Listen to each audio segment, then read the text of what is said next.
Okay, and we're live. Right, so fabulous. Let me just triple check that's the case before we start chatting away. Yes, we're live. Right, okay, so welcome Michelle, welcome everybody to the, I think it's the 4th Conversations with Queens live series. And today we're gonna really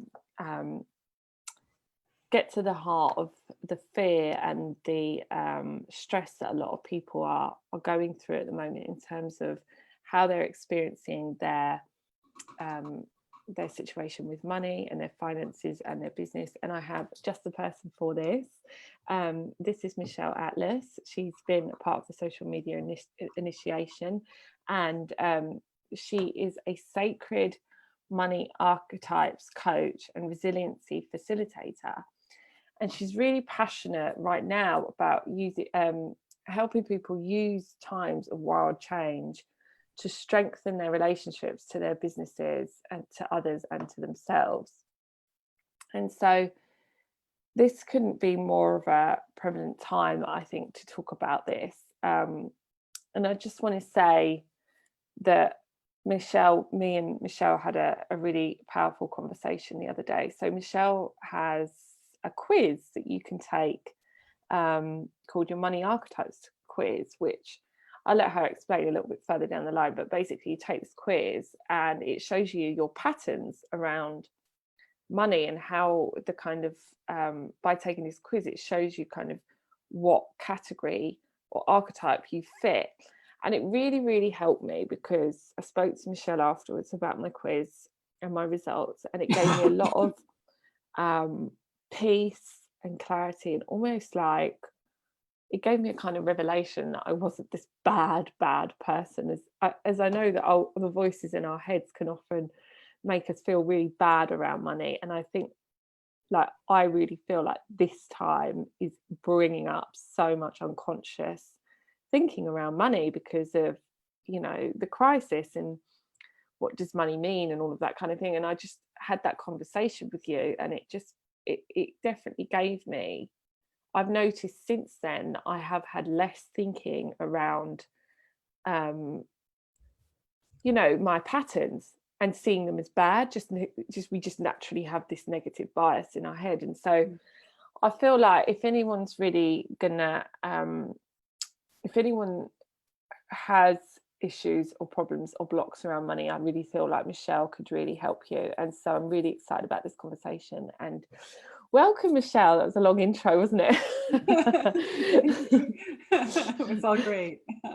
Okay, yeah. So can I just start by, because I actually don't know this, I'd love to just ask you about your story and how you got into talking about money in particular, and how you got to where you are.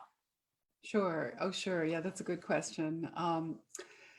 For me, transformation has kind of been my middle name since I was almost like a little girl, like really, around adolescence. I just started to read every self-help book and started to try to understand myself. And then I lived in a spiritual community in my 20s and 30s, and then I worked in human services with other people, helping them with a forward moving process, for like 18, 20 years. So transformation came very naturally to me, and I was always really passionate about it. When I went off on my own to become an entrepreneur, I got even more credentials and certifications, and I came out the other end feeling like a very masterful facilitator of transformation. But I bumped hard into my own money blind spots. I see. And, I was so focused on the transformational process and, every aspect to that I didn't really realize that, I also had to become a masterful business person to be successful. And that just because I had all these certifications, a business wasn't going to just fall out of the sky. So when I experienced, some money patterns in myself that really looked like, they were going to be a collision course for, having like all these great this huge transformational toolbox, but no clients, I became a real seeker of how to empower my money story. I tried a lot of different books by really well-known money gurus, and I tried a lot of different techniques and strategies. But what happened was most of them were like a yo-yo diet where I would do something different for a short period of time that didn't really suit my personality, and then I would fall off the wagon. Yeah. And then every time I, fell off, I would feel like even more of a failure than I did to begin with. And Hmm. so it was very frustrating. It was like a vicious circle. And so long story short, I bumped into this I always loved working with archetypes, and I always, found them very powerful. So I bumped into this money archetype work back then, and I took an in-depth training to heal my own money story to begin with, and I had such a powerful emotional breakthrough. I had a very profound, sort of not unlike your experience. I had a very, very profound experience of self-forgiveness, Mm. and in that self-forgiveness, my money behavior transformed almost immediately. And I'm not the kind of coach that, says, oh, 1, 2, 3, you're done. You're like, Yeah. Yeah. Yeah.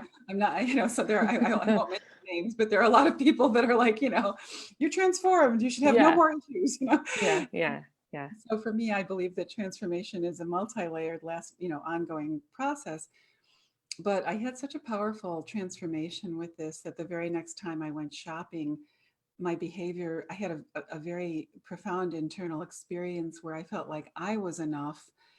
And so I didn't need to spend to fill a void, or, it just began to align me with my means and my truth right away. So after getting all kinds of other licenses, I got this license Yeah. because I figured that every woman that I worked with would need this help as well. And every Yeah. man, actually, I work with men as well. And it's become like a cornerstone to my business. I really didn't anticipate that to begin with, but this has been a huge part of my work with people, is helping them understand, because the money story is not about money. It's really about love. It's about your relationship to yourself. It's about self-love, self-worth. Many Mm. other things are where our money story springs from. If you don't understand that, you're like looking in the wrong, it's like it's over here, but you're looking over there, you know. Yes. Yes. So I suppose the initial question, I know so many coaches that will be able to relate to that, because that is just, it's almost like the cliche story of like, become a coach, you become poor and so focused on this spiritual path Mhm. that you, but it's almost, and to me it seems like there's this, if I'm enjoying it, then I can't charge for it. It's bad to enjoy myself and charge money. And I Okay. suppose there's all sorts of patterns that equal that kind of behavior. But I'm wondering what, so all the different archetypes, obviously everyone's got different ones, but why do you think it is that it's so common, say within healers and coaches and people like that, like people that do this kind Having of certain work? kinds of money issues, you mean? Yeah, yeah, Yeah, right, where right, they right. struggle to charge, or Yeah. they they don't like the charging part. Yeah, yeah. Yeah. I think that's a really excellent question. And that is very much the background I came from. And I still know people who are living in that consciousness, and they have no money. It's not that they have a little money, they have no money. Yeah. and Yeah. so, and, so those are people that are walking around saying, money doesn't matter, money shouldn't matter. And money is a relationship like anything else. Mm. So if you told a child, that they didn't matter or they shouldn't matter, would they be drawn to you? Would they want to be with you? If you told a good friend or your partner, they really shouldn't matter, they don't really matter. Mm. Would they be magnetized, or would they go running in the other direction? And so it is the same with money. So Right.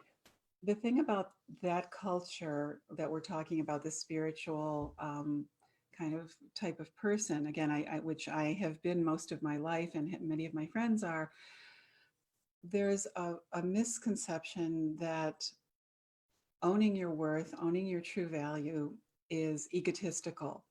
Mm. And in a lot of those circles, there's this idea that the goal is to get rid of your ego, rather than to Mm. embrace your full humanity.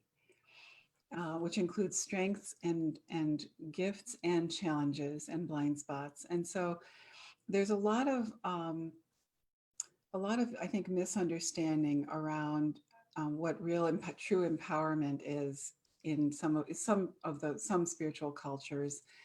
Mhm. And again, it's this idea that we're supposed to transcend the need for certain things, that we're supposed to eradicate the ego, that we're supposed to, all of this Oh sort of yeah. suppressive, critical, fragmentation of the parts of all various parts of being a full human being. Yes, yes, So it's true. there's a need to, yeah, there's a lot of the journey has to do with coming to terms with our wholeness, I think. Yeah, yeah, that's really interesting, isn't it? So yeah, because I always think of the chakras, we're so far up in this hedonistic, like, well, not hedonistic, sorry, we're so caught up in the intuitive connection to God, we kind of forget about our humanly needs. And Yeah, almost like we'll just get, I remember feeling very much like I'll just get carried through it, like I'll just, like it will all be okay, I'll just keep going, which it was okay, but it was right. also destructive in terms of not laying a proper foundation. And yeah, so it's interesting, I hadn't really thought about it, but polarizing the two, it's almost like a polar opposite, isn't it? Like Yeah. we put them at different ends. Yeah. Yeah, so And I think yeah, there's also an issue with people really truly not embracing and owning and understanding the incredible value that they do bring to other people, and that there is an energetic exchange that's appropriate when you're helping someone change their life.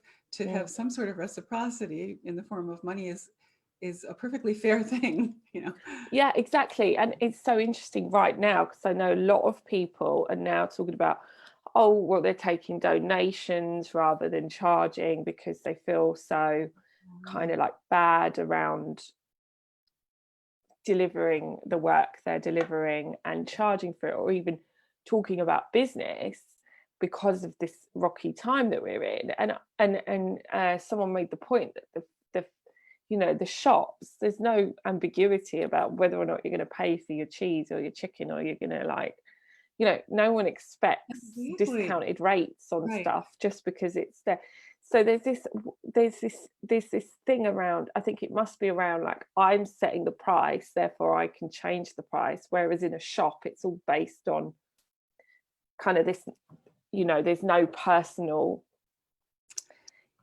like, pricing system going on. It's just the price is the price in a way. Do you see what I mean? And it's like there's I not that Well, it lends itself, even thought. it Yeah. lends, this whole kind of situation is kind of it's like what we would call a booby trap for people who have this tendency, Yes. because it's like people will default now to this idea that this is charitable, this is a kind thing to do. And what's happening is that um, in doing that, they are perpetuating a scarcity myth, and Hmm. that they're saying to life, they're saying, to source, to the universe, that you know that there isn't enough right now, that you're deciding that yourself, you're not allowing the magic to really Yes. begin to kind of reconfigure around a new reality. You're taking yourself out of discovery, and you're taking your clients out of discovery, and instead of being in the black and white of, like, the past, you're in the black and white of the present, and none of it is black and white. Oh yeah, that's so true. I hadn't thought about it like that. Hi Michelle. So Michelle's watching us. So just if anyone's got any questions, because I can imagine people might ask questions around this Oh subject, yeah, then just please post do. them in the comments and we will get to them as long as we're not mid-flow. So um so what you just said there, so it's not black and white. So I because I got caught up in it. I think a lot of people were, oh my god, so everyone's going to stop buying, there's nothing's happening in the same way. But then I quite quickly came to this, no, like I'm not gonna, it just can't be like that, can it? You can't live like that. And I realized that, but I know a lot of people are very much in a feeling of, it's bad to talk about, it's about to capitalize almost, or to continue talking about money or business in a time of such crisis where there are more important things. It's that kind of thinking, isn't it? And so do you think there needs to be a kind of tact to the way that people, do you think there should be any change mindset wise around it, or is that just all based on, I don't know, Oh, I see what you mean. faulty beliefs? Like, does there need to be any Oh, change in? based on what's happening in the world, you mean? Yeah, like There does need to be a change, but not that one, not that change. Um, yeah. and the change that really, because that change that what you just described um, dishonors this time. Actually, people think that they're honoring this time. It dishonors the mystery. It completely dishonors the fact that this is an incredible opening. It's not just an end of business as usual. It's not just Mm. an end of our previous normal. These are allergies. Every time I cough, I'm afraid people will think that I've got something horrible, but I've had this horrible allergy since, which I have had every year of my life since I was like for the last 20 years at this time of year. Yeah. So, um, but yeah, so it's definitely the end of business as we knew it. But what's happening is we're opening to there's this opening, and it's like a whole new domain of mystery and Mm. discovery. And so there's some reconfiguring around how we do business, what we offer, what we charge, and so yeah, maybe we might come up with some new offers that are more suitable. Maybe we might adjust our prices one way or another, but it's got nothing to do with not being able to get paid, not being able to offer something of incredible value for the reciprocity of some sort of payment. Yes. And it's also a time where, since the usual ways that we operated are kind of crumbling in a lot of cases, always at those times there will always be unexpected gifts. There will always be unexpected portals that will open. That's true. Yeah, I really see it like that. I really see it like that. Yeah. Excuse me, I'm so sorry. Yeah. Oh, that's fine. That's fine. No worries. Yeah. So I suppose the next thing that we should talk about is maybe the money archetypes and how that impacts how you can use those. And then we'll talk about the resiliency part, which I know is what you're really passionate about, and how and I think bringing it back to money, resiliency with money, it's like, well, how could we actually really thrive at a time like this rather than just survive? Like, which I kind of know that people naturally feel like, well, we just all have to muddle through, and that is based on this lack mindset of like, Yeah. we all now need to live a lower life, or some kind of like life where we can't, well, obviously if we're not leaving the house there's going to be that, but I mean, this kind of idea that we can't thrive or grow or expand or make plans in the same way that we were. So I'd love to talk about that. But how, first of all, would you, so you work with money archetypes, and so how would those archetypes now be impacting the way people are now Right. experiencing a time like this? Right, sure. So the first thing I would say, just on the way to getting to the archetypes, is that in Sanskrit, the word for wealth is artha, and that means money, love, and health. So when we talk about a change during this time, so it's not like we, in the same way that we don't need to go to a complete scarcity, nobody gets paid for anything kind of mode. We also don't necessarily need to cling to this as like the most luxurious time of our life Yeah. either. That's like the opposite. And it's like a third way. It's like neither are necessarily reality.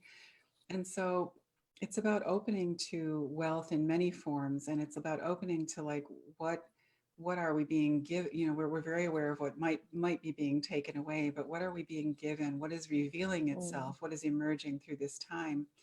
And that's kind of the resilience approach also, is to mhm, be curious about all of that. But in terms of bringing the archetypes in, um, the thing about the money archetypes that's so powerful is that it honors the fact that each person's money personality is unique, that there isn't a one size fits all approach to empowering one's relationship to money. And that's so, nice. Yeah. and Mm, that's what's so cool about it, because so many people fail when they want to transform their relationship to money because they're trying to, become somebody else. And they're being told, whether it's, a financial advisor or well-meaning people who are very knowledgeable, mm, that, this is like, there's one way to do it and this is it. And, it sets up a lot of people, especially women, for like a good girl, bad girl kind of a pendulum. yes. And right, and I know you experienced that, and I have Yes. too, and I did too, very much so. And and so the archetypes are really a beautiful way to open a whole other experience of your relationship to money, because every single archetype represents a set of gifts and strengths. Every single person has natural money gifts and strengths. And those would be like the portal. If you play to those strengths, if you understand Mm, what they are, and then you play to them, that would likely be a portal through which more money would easily flow. And mhm, every single person has money blind spots or shadows also. So shining a spotlight on those helps you understand your unique, meaningful lessons yeah. around money, so that you're not like trying to learn somebody else's lessons. You're actually understanding your lessons, and so you can very Yes. specifically work on, your own blind spots. And yeah, so that's kind of a beginning to how it would be a powerful help. Yeah, and it made sense then that I suppose if there's always been this kind of old way of doing money, that and that we've all got typical similar kind of parents views and stuff like that, that we would all kind of shy away, like feeling flat around it, or having experiencing emotions that have nothing to do with it, but actually are coming from any conversation we may have had with our parents when we were kids Yeah. or something like that. And so the thought of even going near it is like, oh, like I can't even, like, oh God, how boring. Or, like just, the certain patterns that you do have, whether it's hoarding money or whether it's spend, or all the things in between, is like Yeah. going to be based on emotions, I imagine, that weren't really, that have Yeah. actually nothing to do with money, but more to do with your experiences at, Yes. as a kid. Yeah, Yes. yeah. Precisely, precisely, exactly. And the archetypes also reveal, they're very revealing of a person's conditioning. It's like your money personality profile that flushes out through the quiz will tell you it's a combination of it, the information is in, I think my personal perspective is that it gives you information that's a combination of nature and nurture. Mm, So, it's a combination of like who you are at your sort of core and essence and that you came in with, plus the messaging that you received that developed, that, was very, had a very powerful developmental impact upon you. mhm, mhm, And so, yeah. And so, it's, from birth until, from birth until age 3, actually. For a long time, neuroscience was telling us that it was like birth to about age 7 or 8 mm, that we receive so much messaging. But there's even a more specific, and that is true, but there's a very specific window from birth to about age 3 where a tremendous amount of powerful patterning takes hold. mm, It's that young, and it has, and most of that patterning, that's pre-language, and so most of that patterning has to do with our relationship to love, and then our relationship to love converts to our relationship to money, is what happens. I see. I've seen this this correlation between love and money in the work that I do with my clients all the time. So when you empower, when you heal one, they heal the other. Oh, really? Wow, that's so interesting, isn't it? Yeah, I mean, I kind of heard something about men and money before, and like definitely for a woman, a relationship with the father, and that being, that being healed, and how you see men and stuff like that. And then that's a similar thing with the money. So I definitely see a link, but probably nowhere near as well as you do. So I kind of get it, but it's all very intuitive rather than a very clear overview. So I just want to try and tap in. Okay, so we've got Michelle's commented. I will just read. She said, I was totally that coach for a while. My deeply embedded learning was that if you are following your calling and purpose around helping people, it can't be about money, blah. If you're living your purpose, walking your truth, you are being of service, giving people what they're seeking. Money is just another form of exchange for value given. Yeah. So, okay. So that's brilliant. Thanks, Michelle. And that, but I know there's people now that's like, okay, well, I haven't even like got a business properly set up, or my business wasn't doing great anyway, and now I've got to try and navigate this time. How would you suggest that someone comes in and like, Yeah. like, how do they now start on this journey, Yeah. knowing with the fear and but also wanting to discover something new? And yeah, how would you, I mean, obviously you don't know what's going to happen in the world, but how would you do it through any change, I suppose? Yeah. Right. So I think it's super important, from a resilience perspective. It's very, very important that we need to be very careful not to start feeling like we are completely dependent upon the external circumstances, which we cannot control, to empower our businesses and our lives. Once you start going down that road, it's just another rabbit hole, and in fact, it's actually another excuse. Yes. And so You're right. Yeah, I can see it's that. really important not to go, and it's a very good excuse right It's a now. compelling excuse. It's very compelling. Let's just sit It's back. a very magnetic excuse, right? So, right. Yeah, it is. Yeah. It's the I can't excuse. It's like, I can't, Well, right? look, this has happened. Yeah, exactly. Yeah, Right. amazing. Yeah. So it's really, there is no truth to that. So really understanding that, you know, this is a very creative, actually an extremely fertile, innovative time, because things have been thrown into kind of a chaotic state.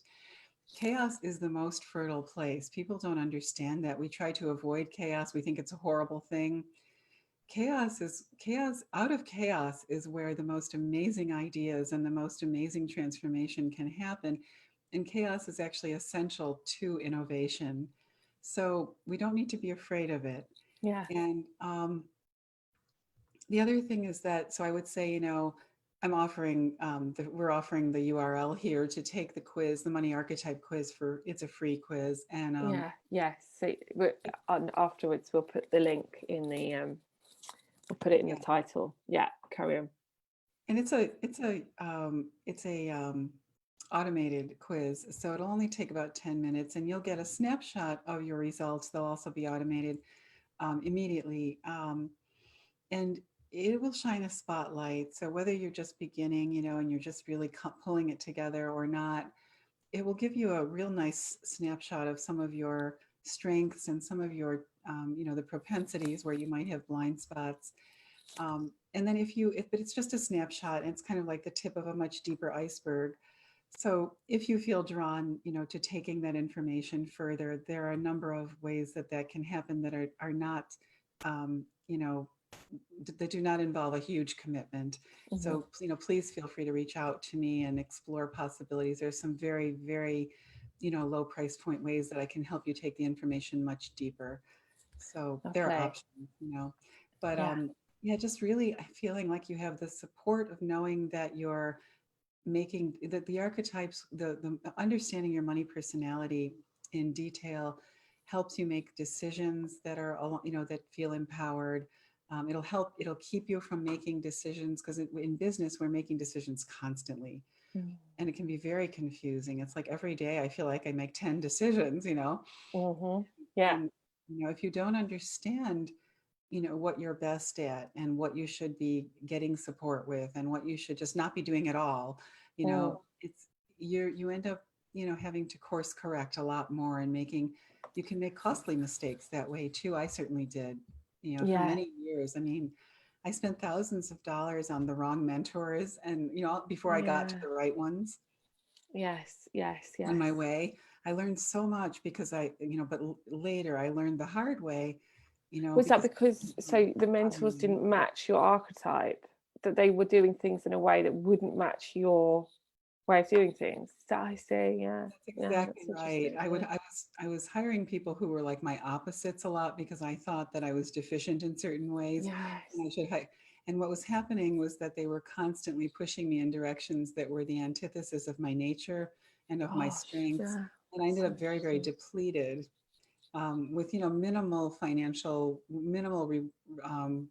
return, minimal rewards, Return. but just really exhausted and not very happy, and it took me a while to understand what was happening. Yes, I see. That's like I hadn't thought about it like that.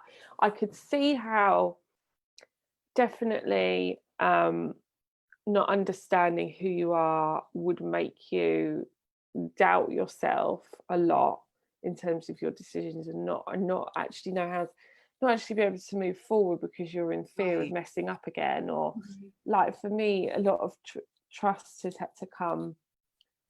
I have to really talk myself and see that I'm not just repeating old patterns, even though they could look like old patterns. Mhm. I'm like, no, no, they're not though. Like, and I have to Yeah. almost keep, Yes. but Yeah. I hadn't really seen the the clarity that I had when I spoke to you, because I just see myself as really irresponsible, and so still had that mindset around my past irresponsible behaviour. Yeah. So I'm Yeah. still therefore I am still responsible. Every time I make a decision around money, or I spend something, it's actually an Mhm. investment, or like, even though if I'll be making money back, I'm like, well, I should never have invested before I'd had the money for it. All that kind of stuff, it can really make you low on yourself, and actually um make you think you're not enough in terms Yes. of then charging or something like that, like, Yeah. because you're not Yeah. fixed. Yes. There's a lot, especially if you're in this game where you're helping other people, you want to, Yes. want to be perfect. Yeah, exactly. Right. As if that's what people need. That's the thing. Yeah, yeah, that's true. Yeah, but like, you think that, I don't know, anything, if you're doing any, I suppose, do you think that how much you charge is directly related to how much you think that you are acceptable as a human being, I suppose, or acceptable in the choices that you make, or It can. like, yeah, I suppose there's all sorts of No, I think it can be intertwined. all of those things, and Yeah, most often what I see is, yeah. the biggest, subconscious driver that creates, low successes is a subtle kind of like what I call like sort of the virus of unworthiness. Mm-hmm. And, it's this feeling, it's very subtle, of like not being worthy. Oh, like it's not, I don't have permission to charge, from who, from where, this feeling of like, and it also takes a very powerful, it has a very powerful voice of not enough. Like a lot of my clients, have a very tangible experience of feeling like somehow they're not enough. Mm. So they can't Mm. charge enough because they're not enough. Yes, And yes, no matter how many certifications, no matter yes, how that's brilliant they amazing. are. And so it's a very powerful, it's a very disempowering, pattern, particularly for women. Women are Mm. particularly inclined to convert messaging about money from childhood into beliefs about their personal worth. Mm. Mm. Yes, yes. Yeah, these all become very insidious excuses, they become very insidious. And, um, Look, and probably like the right excuses, or the right Right, the right right. ways of behaving, because But you can, you behaving by your true nature is correct, wrong, or correct. something like that. Right, right. Yeah. Yeah, It's really hard to correct these things by yourself without, because you can't change what you can't see. yeah, So it's like you need somebody to come in with a big, flashlight, and like shine the light into the dark corners and be a detective with you. yeah, yeah, yeah. Totally. And I suppose we always think that we know what our issues are, and we have that kind of idea around, but if I could only just do this, then I'll Mm, be okay. And then it just turns into this never ending thing that you can't achieve, because like you said, it's just right, not right, meant for you, or you're just not supposed to be that way, or you're just, you know. right. That's exactly what people think, and they think that this is just how it is, and there's no ability to change it, and it's usually a very subtle form of shame. Mm, And shame is the most toxic driver of all of this. yeah. So tell us, like, can you tell us a story about, like, what, like, how that actually played out with one of your clients? So, like, where were they, and then where did they get to when they saw through this Sure. stuff? I'd love to hear about someone in particular that sticks out in your mind. Obviously, don't say their Sure. name or whatever. Yeah. Um, yeah, I'm thinking about, no, I won't give name. I won't give names. But I'm thinking about a few different people, and I'm just trying to think which might be most meaningful for. So, well, I'll give this example. One of my clients who was actually very successful in her job, and she made good money, and but she made a little bit more money than some of her family members and friends. So she decided all by herself. She felt that she should be paying for everything for everyone because she made a little bit more than them, even though they all made plenty of money. Right, And yeah. so, right. And so she was treating them all to meals, and she was paying for the education of, family members' children. And I mean, she was Mm, really just doing it right. And so, of course, they were all becoming very dependent upon her. And while she was doing this, and her lead archetype was nurturer, and right, nurturer has a lot of trouble sponsoring themselves first, and they are driven by a deep feeling that they're not enough, and so they overgive to other people, because then no one would ever be able to say they're not enough if they keep over delivering. I And see. so Yeah, yeah, what yeah, happens for nurture is they end up depleted, though, and then they end up feeling kind of resentful and like a martyr, and then that's not very attractive, And yeah. so it turns into a whole thing. So so what happened was, while she was, just, you know, leaking money every which way, she couldn't see the vision for her own life. She just like had no idea what she wanted for her own life. She didn't know where she wanted to live. She didn't know what kind of work she wanted to do next. And she Mm, just couldn't see anything that inspired her. And so, we looked at her whole situation, and we saw that she was putting all of her energy into really disempowering other people, because they were perfectly capable of taking care of themselves. mm, And what she thought she was empowering, she was actually disempowering. It was being driven by her, some wounding of her own. mm, And so we worked on her conversations, and we worked on the way she was showing up. She began to negotiate with her family and say things like, I'm working on, my relationship to money. And, so I'm going to stop treating to, all the meals, or I'm only going to pay for, part of this one's education, but not that he's going to have to work and pay for the rest, and this kind of thing. mhm. And the moment she did this, everybody said, sure, that's fine, no problem, Yeah, because they had no problem.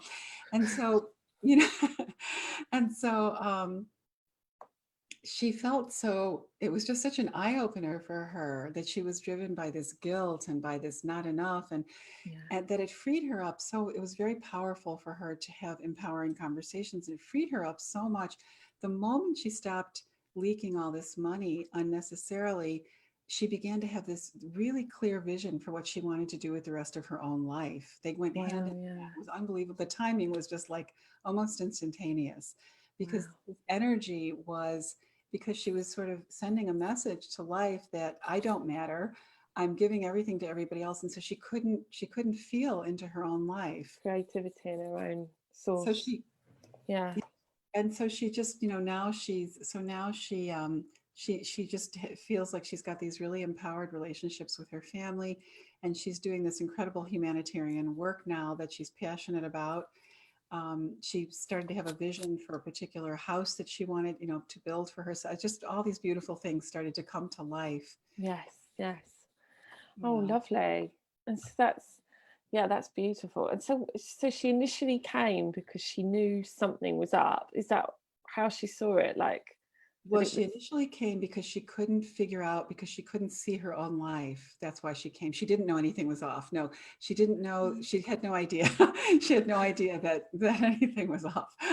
She just couldn't, with money. She just couldn't see her vision for her own life, and she felt like she needed help, kind of accessing her, like her own path.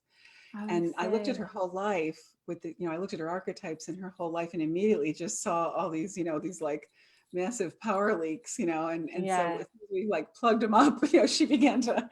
And I suppose once you're in it, you're just so used to your life being like that. You have Mhm. no context. You can't, like a fish in water, you can't Right. see. That's exactly right. Yeah. Yeah. So it That's is super exactly powerful, isn't it? And like you said, because it's so deep, so ingrained in our psyche, how to do money and how to do love and how to do all those things that we Oh just God, I have mean, I think no idea, would we? Yeah. yes, yes. I've worked with couples where I asked the couple, what the money sticking point was, and they started talking about physical affection, and I asked about money, Yeah. because they're inextricable, they're inseparable. Wow. Like, and it just, so it opened up a whole other kind of conversation that wove the two together, because the moment I said money, they said love, it was just like, Wow. Yeah. Cool. Yeah. yeah. That's So, fascinating, isn't it? Yeah. So I can't personally wait to dig in further into my archetypes and learn lots more about it. I also and I just want to briefly touch on this before we wrap up, but I am conscious there's lots of people that are probably thinking like, okay, that they're like their businesses have like gone into nothing or something like that, where they've not been online and now they're coming online and they need new ways of doing things, and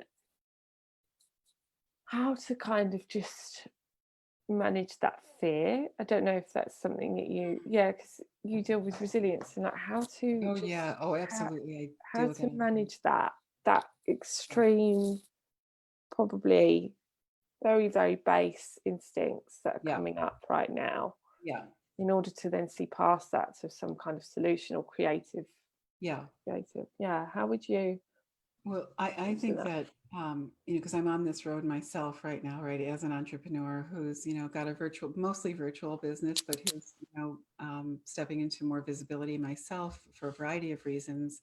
But so I'm on that road. We're all on that road. Really, nobody is exempt. And no matter how much you're already earning, this this base fear that is coming up for people that you're Mm. mentioning is really an indicator of, so we don't want to suppress it. Number one, fear is, we want to befriend our fears. So it's very important to have the full range of human feelings. If you're Yes. afraid, just, there are very specific ways of working with that, but what you don't want to do is criticize it and judge it and banish it. Mm. And the other piece, though, is that I believe that fear is a huge indicator of, where there is a beautiful stretch that is like your next step, your next level of expression, just calling and begging for you to step into it.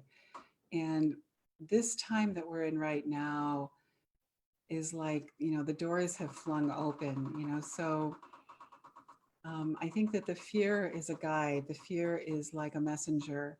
It's not. It's not a. It's not a sentence of failure. It's a messenger for your next next step, really, your next stretch, and it's like,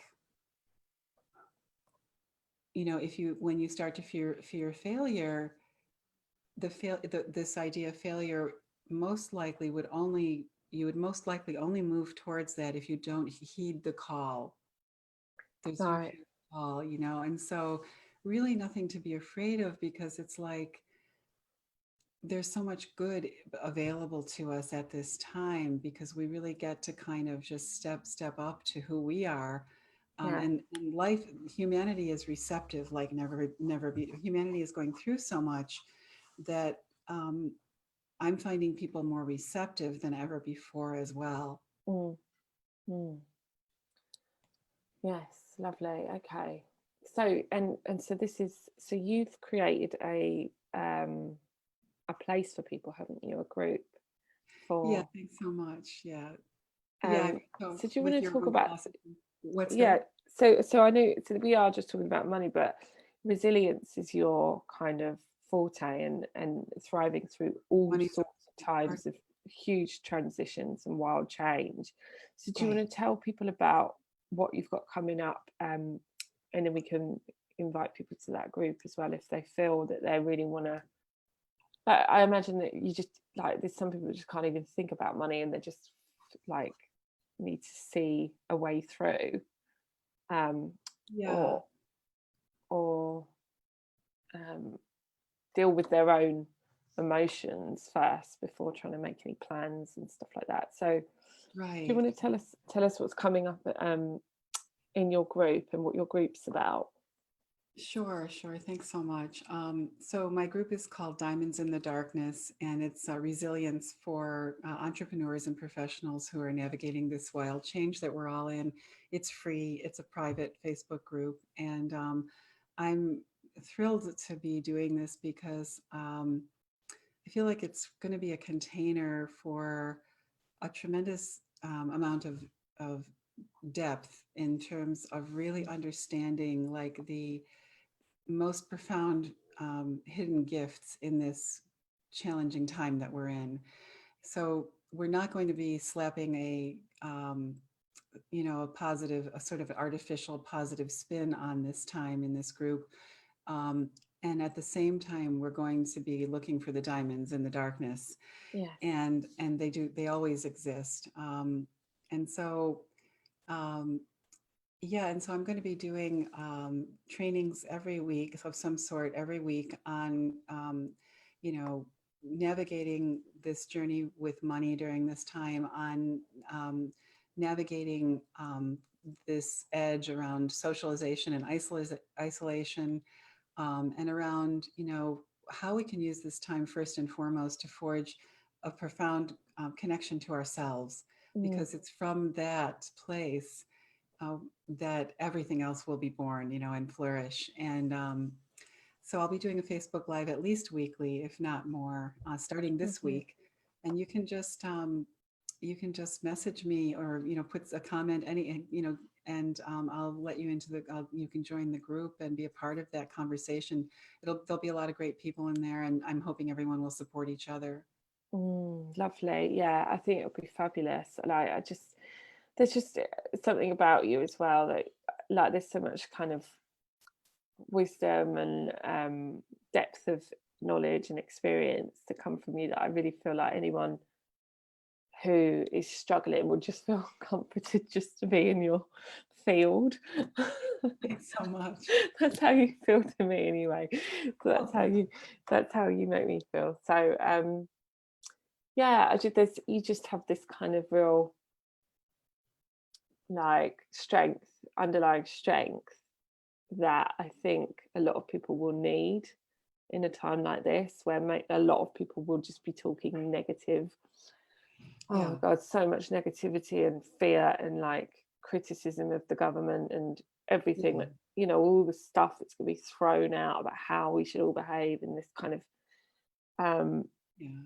and actually we need safe, like havens, not necessarily positive, but like just Deeper truth. Yeah. deeper truth, deeper peace, calming, Yeah. empathy. no Yeah. judgmental, not judgmental, that kind of space. So I think it would be really beautiful. So so we'll wrap up now, and I just want to say thank you so much for being on here, and thank you for your presence. Just such a lovely person, and we're going to put the link to the quiz so you can dig deeper into your money stuff, and then you find out more about Michelle through that. And then also we'll put the link to the Facebook group, and so that people can reach you there on that kind of more overall resilience Yeah. building thing, but Yeah. that kind of. Yeah, and we'll be dealing with the money journey in that, because it's a huge part of it as well. There, everything falls really under that Yes. umbrella. That's what's wonderful about resilience.